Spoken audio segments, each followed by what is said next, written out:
What is up, beautiful Dynasty Leaguers? Welcome back to the Dynasty Dynamic. I'm your host, Max Cascons, joined by the man who's still looking for Corey Davis in the box score, a.k.a. the Run DMC, a.k.a. Mr. Dan McCall. He's still laughing about that one. Dan, how you doing? I'm doing well, Max. I'm doing well. You're right.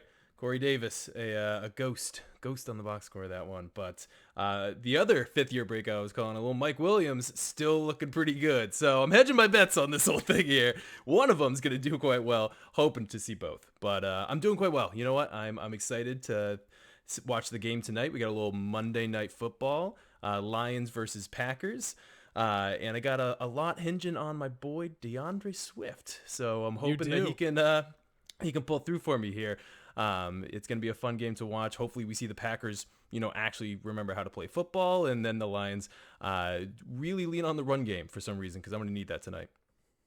Hey, both those backs, both him and Jamal Williams look good in the receiving game too. So I'll take those receptions where I can get them. Seriously. But speaking of players to root for, Dan, I'm going to need you to tell the people at home the jersey that I chose to wear for tonight's show. Oh, man. Yeah, we're going deep tracks on this one. This is a deep cut. Deep cut, to say the least. We got Cordarrelle Patterson, if you will, who was a absolute superstar for the Falcons this past weekend. So come on. Hey, that's a great pick. Oh, my God. And it is a Cordarrelle Patterson Vikings jersey from the early days. I did not buy it in the early days. I waited. I think I got it on NFL.com for like $10. The sleeves don't really work that well, but doesn't matter. Still repping it. It says Patterson on the back. It is one of the deep cuts. And like you said, he might actually be the best running back on the Falcons right now. You ain't a lie. He was looking pretty good. So, but let's jump into tonight's show. Before we get into some fun Superflex battles we got queued up, wanted to quickly touch on the tweet of the week. And this week's tweet comes from Mr. Ray GQ, Ray Garvin. And he said, Siri, show me a bell cow RB. And Dan, who is the man dancing on the screen in front of you right now when Siri goes to fetch that answer? Oh, baby. King Henry. King Henry, what a freaking game. That was incredible. Well, basically, his entire game was in the fourth quarter, I'm pretty sure, if you actually look at the performance by quarter. But all the same, the man came through, and it was a fun game to be able to see. Absolute monster performance from the King. And I mean, he's really trying to make people like me that were saying, 6 months ago, you should be selling Derrick Henry in Dynasty, look like an idiot. Exactly. Yep. He's the Tom Brady of running backs, apparently. He's just going to keep playing until he's 50. We will see. So let's jump into the heart of the show. And I thought it would be fun, Dan, to really take a look at the most important position in football. And if you play in a Superflex league, easily one of the most important decisions you have to make on your roster, sure. Right? Yep. So what I did was I pulled up FantasyPros aggregate dynasty rankings for Superflex and want to play a little this or that tonight. Awesome. So the first face-off we have queued up is Josh Allen versus Dak Prescott. Now they have Josh Allen ranked at number 4 overall on their Superflex Dynasty rankings, and Prescott comes in at number 9 overall. Dan, how are you feeling about these two QBs? Do you have a preference, and do you think Fantasy Pros has this one right here? That's a good question, because both of these guys. I mean, you saw Dak Prescott start off really well at the beginning of last season before his injury there, and then you saw Josh Allen. We continually like to kid prove us a little bit wrong and showing that he could be a fantasy relevant quarterback going on here. But when I'm faced with the personal choice between these two quarterbacks, I'm going to go Dak Prescott. I'm going to go Dak Prescott over Josh Allen. I am a big fan of, in quarterback scenarios, being able to evaluate not only them as the quarterback, but the talent around them. I love me some Amari Cooper. I love me some CeeDee Lamb. Having a great proficient pass-catching running back like Ezekiel Elliott. And Tony Pollard's coming up in the... Tony Pollard looks great. Looking really good. So when it comes to that, I love the weapons he's surrounded with. I think I like some of the decisions that Dak Prescott makes on the field more. which saves him on interceptions. So I think he started really well in week 1. I think he tapered off a little bit in week 2, mostly because of a lack of touchdowns. I know it's just he was trying to kind of find his route there, and it's mostly because of the running game.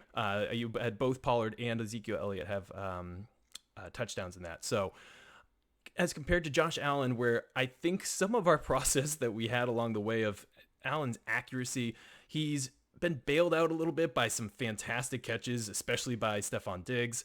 And I'm just not entirely sure of seeing everything that I want to be able to see from Josh Allen that proves that he's going to be the quarterback that's going to continue with that franchise for a while there. But I'm curious, Max, what are your thoughts on the battle of these two? I figured we'd be aligned on this one. I would, if I'm clicking the draft button in the first round of a Superflex league, I am going to have a hard time pushing it on Josh Allen. I might trade out, right? Yep. But I mean, I'm definitely taking Dak Prescott over him. And I think what it comes down to for me, Dan, is, and I know there's some bad audio from us last year about Josh Allen, right? We've made no secret about kind of eating the receipts on that one.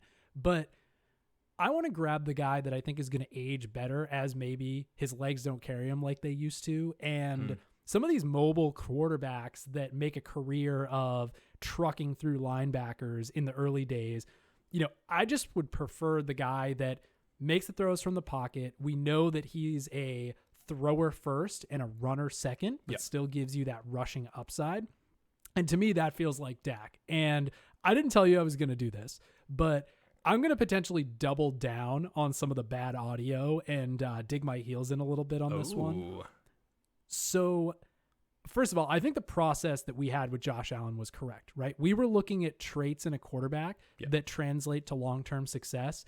We're talking he was like outside the top 32 his first couple years in the league in like clean pocket completion percentage, red zone completion percentage, stuff that these guys need to succeed and be the long-term answer at the position. And despite last year, I'm still not 100% sold that Josh Allen is the long-term answer, right? Yeah. I'm going to say if I was a betting man, which I used to be, don't bet anymore, I would put maybe like 85, 90% of my life savings that Josh Allen's going to continue to be good. And I just put like, little 10, 15%, benefit of the doubt for the right process that we had in the first place. Yeah. So they both have good weapons. I think they're both in great organizations right now. Yeah. I just think for me, I have it flipped. I would prefer Dak for some of the reasons you just listed. Yeah. And because I still have some worries about Josh Allen. And with this, I guess just we do these things. A lot of people are post startup drafts now, right? So in this type of scenario, I feel like still there's this perception of Josh Allen having more Superflex value than Dak Prescott. So in these types of scenarios, with that kind of process in play, our thought process is if we both agree that that's the case, you could probably try and trade your Josh Allen share in for a Dak Prescott plus X type of share. And that's a great win in that type of scenario, right? I think if you and I are sitting on any Josh Allen shares right now, we're not, or at least I'm not, then I think that's a move that we'd probably make. But that's kind of why we walk through some of these things, because we both agree it's a little harder during like a startup draft to be able to get some of that value and kind of trade back. But if you're actually sitting on any shares, it's something for you to consider. And it's a great secret of any dynasty league. The first year you're in the league and you can go into the Sleeper app, right, which is the only place you want to play dynasty. Correct. And you just pull up that draft recap, and those numbers are burned into people's heads for the first season of dynasty. Sunk cost right? fallacy, man, 100%. That they were worth that when you drafted them, and they will always be worth that. It's like they have the saying with cars, right? As soon as you drive the car off the lot, it's lost like half of its value immediately. You can't use the price that you paid at the beginning to rationalize it over the course of time. You're going to have appreciation, depreciation, all that stuff. So you always keep that in mind, and sometimes use that to your advantage, where someone's going to see that you drafted them in the second round and continue to assume that that's exactly where they should be. Yeah. So let's pivot to maybe more of a QB2 in Dynasty type of conversation. Fringe QB1, QB2. We'll see what the rankings say. But this one is interesting. So Joe Burrow, who has had some ups and downs right so far, to say the least, this past weekend, coming off the injury last year, versus Justin Fields. And They have Joe Burrow as the number 29 overall player in Superflex. Justin Fields a bit further down the list at number 41. Obviously, one of our sample sizes on these guys in the NFL is basically non-existent prior to this past Sunday. But how you feeling about Burrow versus Fields? Oh, man. All right. So I love both these guys. So this is definitely difficult here. If I'm, again, kind of forced to choose in this scenario, I feel like Fantasy Pros has this right. I am going to be taking Joe Burrow over Justin Fields. I think we have a little bit of recency bias. I love Justin Fields. I think he's going to do fantastic. But Joe Burrow, prior to his injury, was putting up fantastic numbers. He's coming back from a very serious injury, and he is lacking some of the offensive line support that he needs to be a little bit more comfortable. I hope they find some way to address that, potentially with a in-season trade of some sort, or at the very least going into next season's draft. But this is where I'm potentially, if I'm very close on these guys, leaning towards some of the assets that I think are going to be there for the long run for that quarterback to throw to. You have Jamar Chase, who I think we both agree is fantastic. T. Higgins continuing to come into his own. Of course, my bias bleeding in a little bit. Third was a wide receiver 3. Having Tyler Boyd in the slot is a fantastic thing for a quarterback to have, especially one who's probably looking to fire off some quicker throws and know the deep ball. And then Joe Mixon, a fantastic pass-catching running back. You're trying to lure me in with the Joe Mixon love. I know, exactly. I'm luring you in a little bit.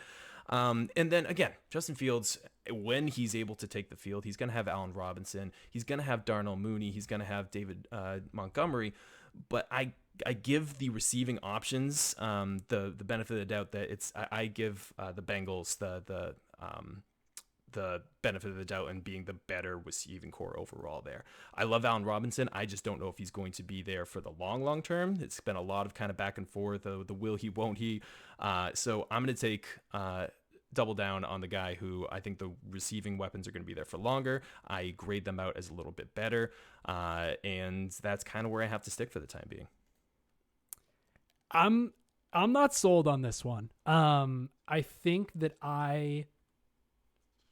they're far enough apart, right, that you could probably maybe get a round difference of them in a startup. But let's make the question even harder. If I'm sitting there and I'm in the mid rounds of a startup and they're both right next to each other and I'm taking a quarterback, I'm taking Justin Fields. And he's 2 years younger, which in the grand scheme of quarterbacks, not a huge thing, right? Yep. The big unknown here is we haven't seen the NFL production. We saw really great flashes from Burrow last year, but in early career guys that are, in the NFL, I tend to, and sometimes this is to a fault. I've admitted this to you before. Yep. Maybe not on the show, maybe via text message. I tend to hang around to these college profiles. Maybe sometimes I wind up being right on these guys, but maybe sometimes to a fault, because Joe Burrow as the 1 year wonder that came out of nowhere and shocked the world. It doesn't look so shocking when you see the success that Justin Jefferson had in his rookie year. Yeah. What we're already, Jamar Chase 3 weeks ago was saying the ball's hard to catch, and all of a sudden he's got a couple bomb touchdowns. So I think he's going to be just fine in the NFL. Agreed. There was never any worry there. And we both love Terrace Marshall, and CEH was a first round draft pick. Yeah. So a guy to me that, Joe Burrow's super senior year at LSU, felt little 1 year wonderish to me, kind of the same problems that I have on the Zach Wilson profile a little bit. Whereas to me, Justin Fields just checked all the boxes. Yep. He is what you want in today's NFL. He's a great decision maker. He has the mobility. His touchdown to interception ratio for his career is like 97th percentile, safe with the football. The big question mark is we haven't seen him on the field yet, right? So I'm evaluating what? Not even a full season of Burrow? How many games did he play last year? 13 or something like that? I think it was 10. I think it was 10, so, if I'm not mistaken. So he's got 12 games, and Fields has one quarter of a game. Exactly. I'm still taking Fields. I think he is the better prospect, and I am worried. I'm concerned about the weapons that he might get surrounded with and the team structure, but I am taking Fields. And honestly, I love the prospect of Justin Fields, but Joe Burrow was actually proving he can be an NFL quarterback through all those games before he got injured. There was no questions at that point for me. Can he play football in the NFL? I think he had the most 40-point games from a fantasy perspective leading up to that injury for any quarterback. Like, that's impressive. Like, I can understand your apprehensions where you're taking a look at his college profile, and then he did a mediocre entry into the NFL. And it's like, okay, yeah, no, it's not translating so well. He didn't have the weapons. He didn't have all that. He did that without Jamar Chase. He did it with AJ Green, who again is a fantastic receiver, but it was more the with ghost. Tyler Boyd. It was exactly. But that's the only reason why I disagree in that scenario. Do I feel like it's going to continue to be close for both of these guys? Yes, but that's kind of my one level counterpoint back to it on why I'm taking Burrow over Fields right now. So we wanted this to be a short show, but I want to keep this conversation going because there's some good counterpoints here.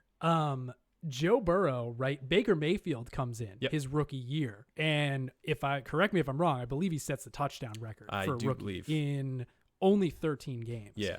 And kind of crashes back to earth, even with some potentially upgraded weapons in that offense his second year. So the Burrow proved he could play in the NFL is certainly a valid argument, but sometimes when people get tape on these guys and really know how to start playing against them, you kind of see them become human again when they're the great unknown. For sure.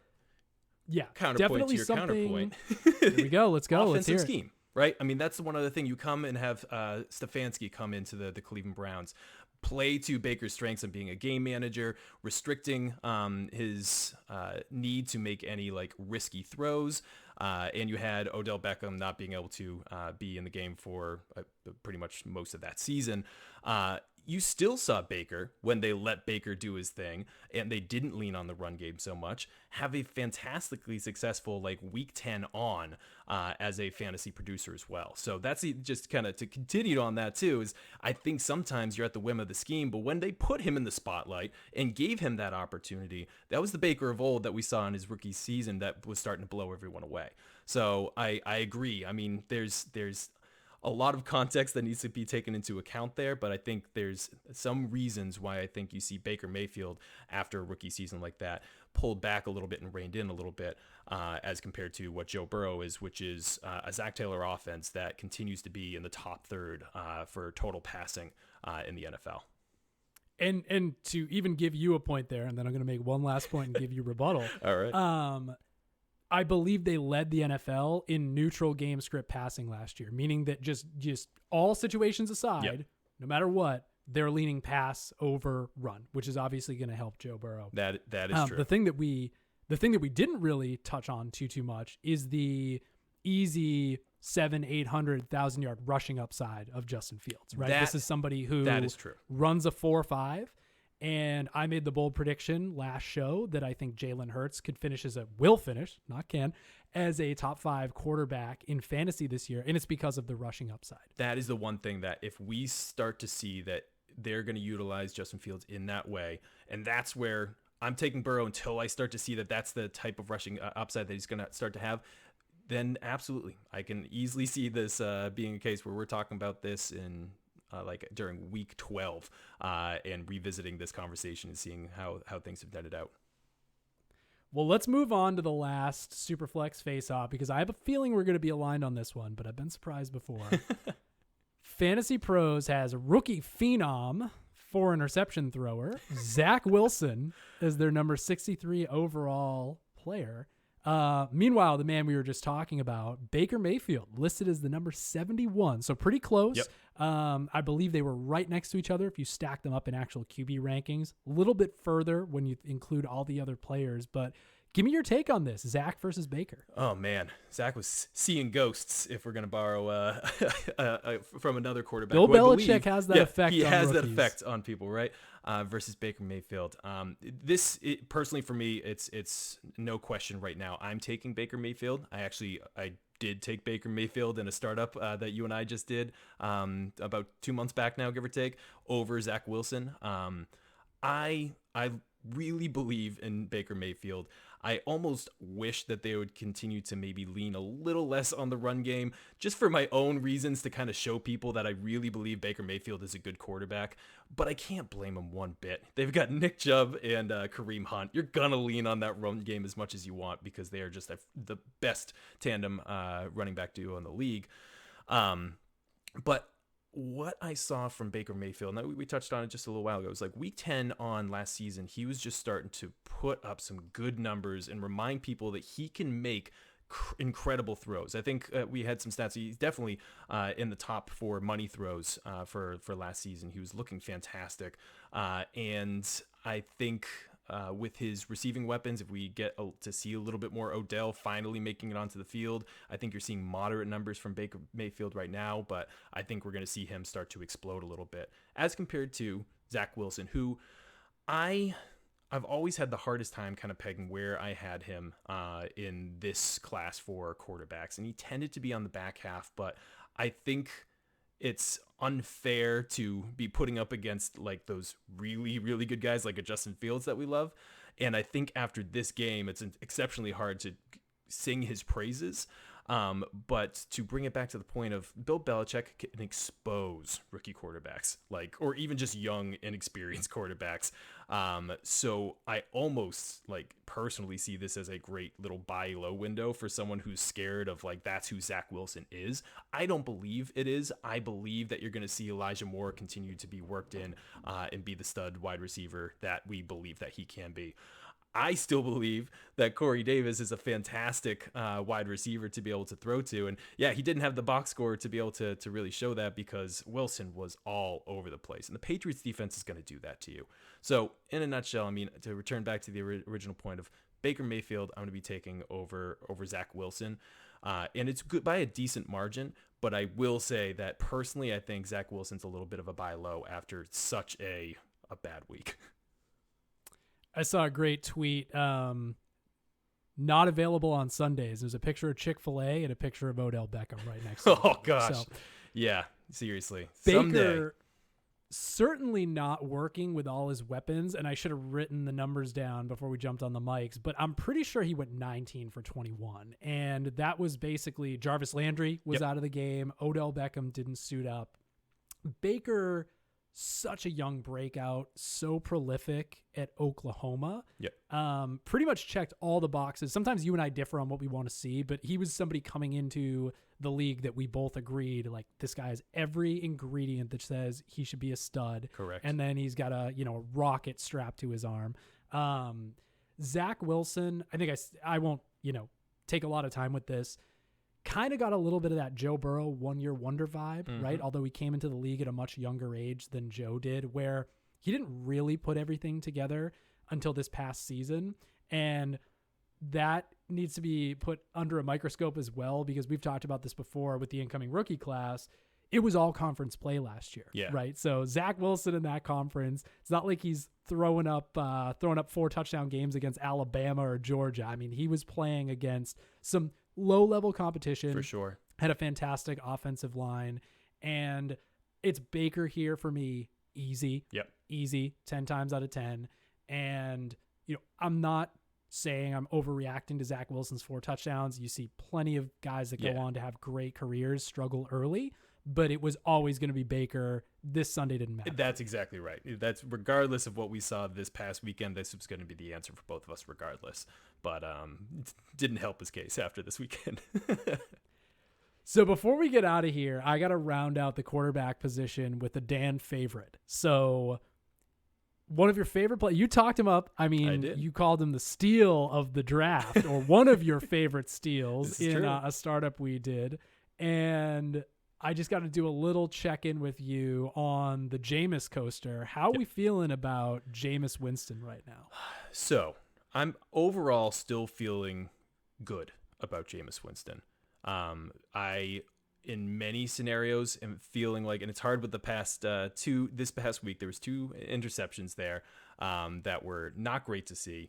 But he, across the board, he doesn't really have too many weapons right now, right? So I think for him to be able to put up what he did for week 1, and let's kind of recap that. Week 1 versus the Packers, went 14 for 20, 148 yards, 5 touchdowns.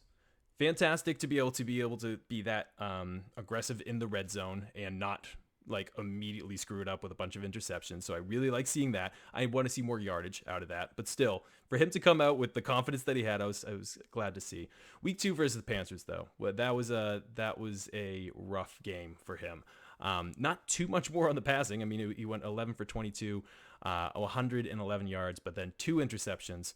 Able to pull it back with a 1 rushing touchdown, which is fantastic. But this is a game where pretty much everyone struggled. Kamara included was not doing too great there. So to wheel it back a little bit, I believe that Jameis Winston is still working off some rust from sitting for a year, but he is in a great system with Sean Payton, who I think is going to be able to get the very best out of him. He's not playing with Traquan Smith. He's not playing with Michael Thomas.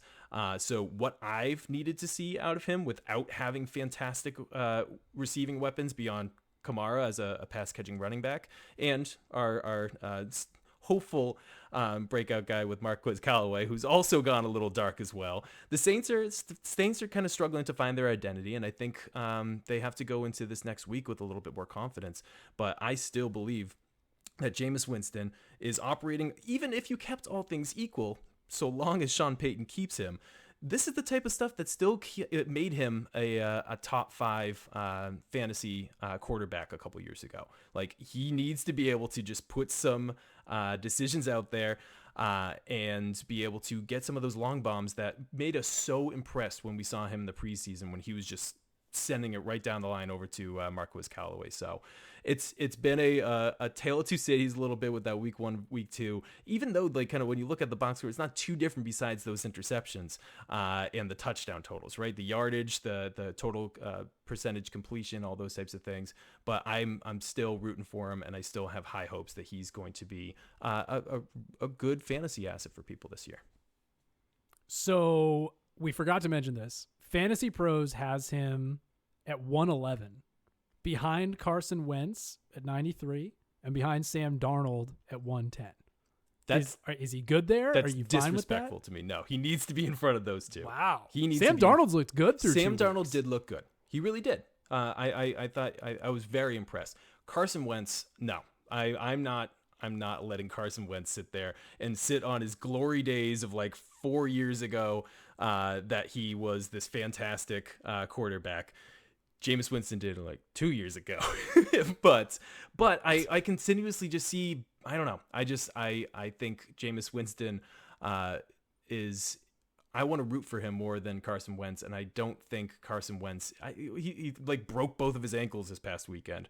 So I like that Jameis is more resilient. He does have, and he has a lot more weapons that are going to be coming at him real soon. So this is where I wish sometimes we were a visual show. Maybe someday, because I'm eating a W. Eating a W, baby? Dan, oh, man. I'm in the middle of eating a W. But I got a few things to add before we wrap this up. Let's hear So it.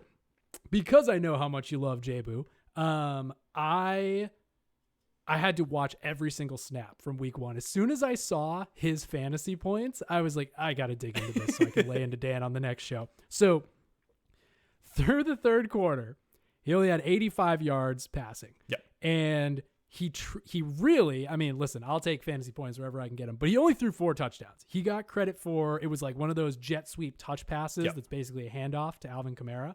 So really only threw 4. I had in the third quarter, throws an awful pick into, I had double, and then I had to cross it out and write triple after I watched the replay coverage, but he gets bailed out by a BS roughing the passer call. Almost underthrew Juwan Johnson, who's a big man, by the way. That's fair. On a busted coverage, barely made the throw. That one resulted in a touchdown. It was a good play by Juwan Johnson. That said, you always take the good with the bad, because he had a fantastic rainbow of a deep ball to Deontay Harris, who anytime you can root for these, I think he was Assumption College, Dan. Deontay Harris. Love those small school guys. But with Jameis, you take the good with the bad.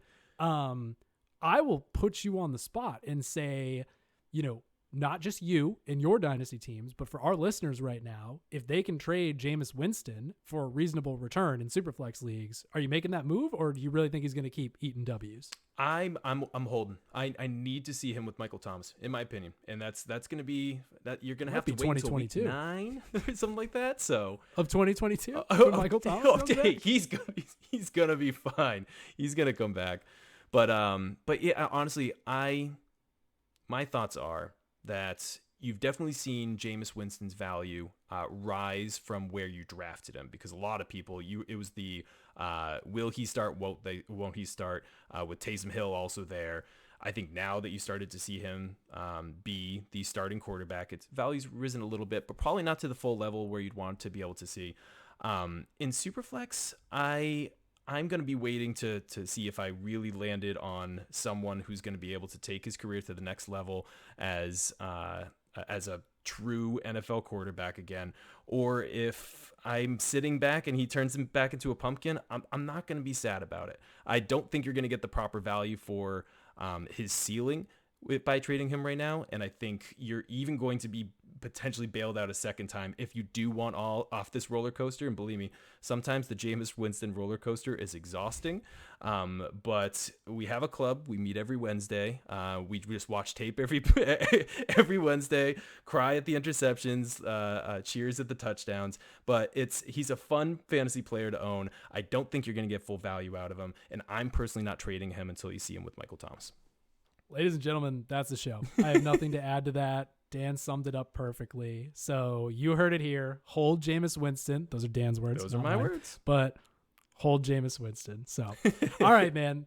That's some good Superflex battles, like we said, especially, I mean, I'm not in any leagues that aren't Superflex anymore. So the QB position becomes way harder to value in Dynasty. For and sure. a lot more important. And so we want to help everybody at home make the right decisions. So getting out of here for today, this is the Dynasty Dynamic. You stay classy, Dynasty Leaguers. Thanks for tuning in.